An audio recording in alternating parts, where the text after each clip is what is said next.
Hello creeps, freaks and makeup addicts, welcome back to my channel, or welcome if you're new, which you probably are because this is the second official video on this channel. Today I'm going to be showing you how to make a really simple special effects wound cut using scar wax. Little disclaimer before I get into this, I don't have great supplies. I do have a good quality wax and blood and etc, but I don't even have blending tools and spatulas yet. And I kind of want to show this to prove that you don't need fantastic quality equipment to be able to do special effects. This kind of style is more my thing than glam makeup. I am hoping to go into makeup artistry doing gore and movie makeup, but this will come into it, hence why the channel is makeup and movie, like prosthetics and everything as a whole. But I've waffled on enough, so let's get straight into how to do it. So what you need to make this wound is some kind of scar wax. I use Ben Nye. The camera's not focusing, to deal with it. I use Ben Nye. You can use Meron, you can make your own. You'll also need the fixative for that to make sure it actually sticks to your skin. I have this Meron Spirit Gum. You'll need some kind of powder. You can either use baby powder or setting powder, whatever, to make sure that it kind of removes some of the shine because it is very shiny. Vaseline to help you blending because it can go kind of sticky. Concealer if your wax isn't really your skin shade. Fake blood to fill the wound. Various different brushes and tools. And either cream paints or eyeshadows to add colour depth. So now that we've got all of our supplies, let's get into the actual wound. First I'm taking a little bit of my Spirit Gum. And yes, it's a slightly controversial place, you know, it might look a bit weird, a bit dodgy, but we're going to put just a little bit of Spirit Gum fixative where I'm going to place my wound. And we need to wait for that to go tacky, so not like really sticky so it comes up, not entirely dry, just like kind of, you know what tacky is. Whilst that is going tacky, I'm actually going to prepare my wax because it can take a bit of work sometimes. So I'm just going to take a somewhat clean spatula and get some of my wax with difficulty, apparently. This is why you can also put Vaseline on your spatula as well before doing that, but it's fine. Then I'm going to take a little bit of Vaseline on my fingers and just start to work this wax into kind of like a sausage bit of a blob. As I said, it can go a little bit sticky, so I'm just putting a little bit of Vaseline on before I actually start. This will not focus, I can't get it to focus. But now that that's gone a little bit sort of tacky, I'm going to take my little blob of wax and sort of use my finger first, kind of press it into where I have the fixative, and then taking my spatula with just a little bit of Vaseline on it, I'm going to start trying to blend this flat into my skin so it blends in with the skin. Blending can take some time. I often have a fight with it, but you know, we're just gonna go with it.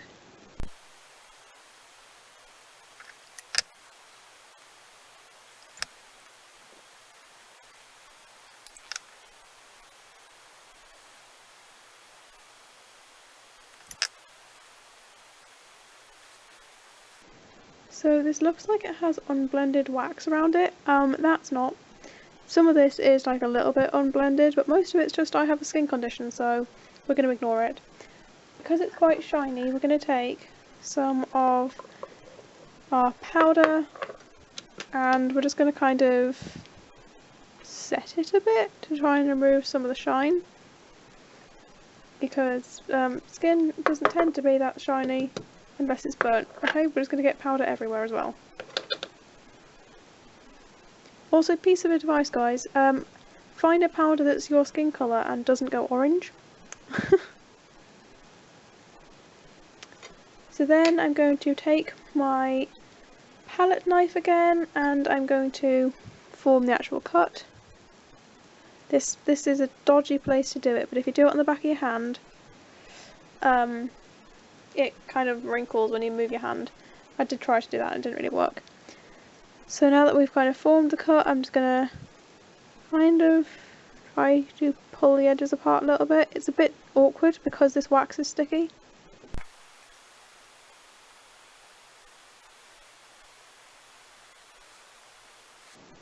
I'm just going to very quickly powder this again. See, I always make the mistake of having too much wax around the edges.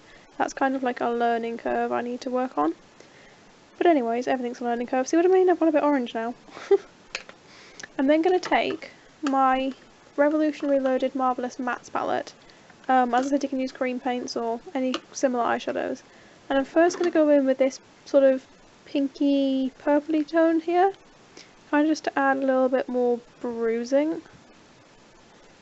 How bruised the wound will be will obviously depend on like how old you want it to be, so you have to like take that in mind.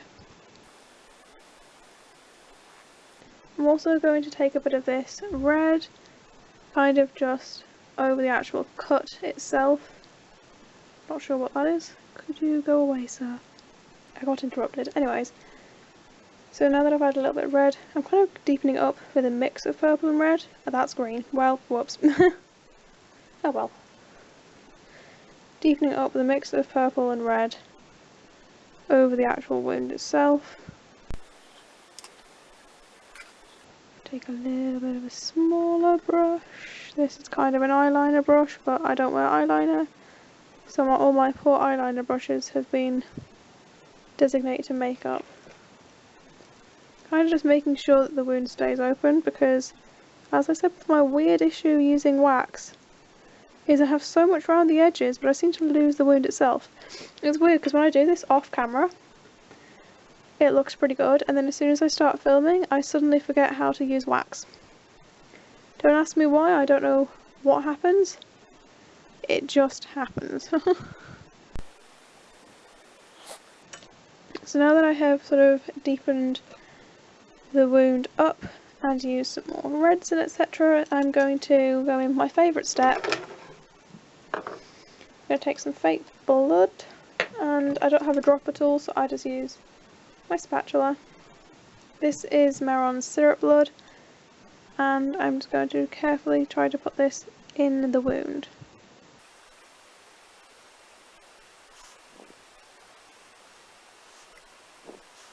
Obviously you can kind of bring the blood out of the wound as well.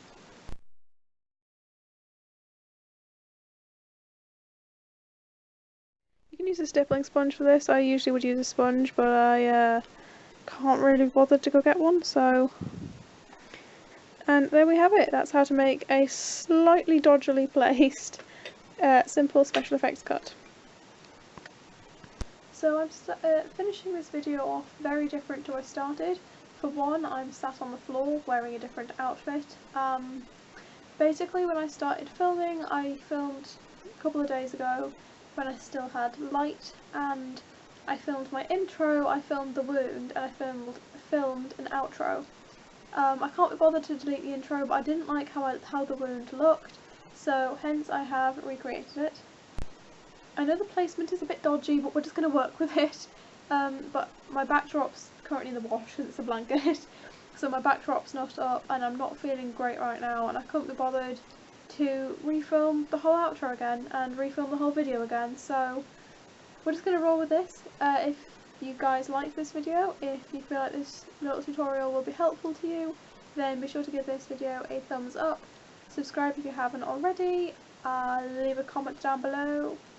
Can't remember my outro because I filmed so many videos in the weird order, but ciao!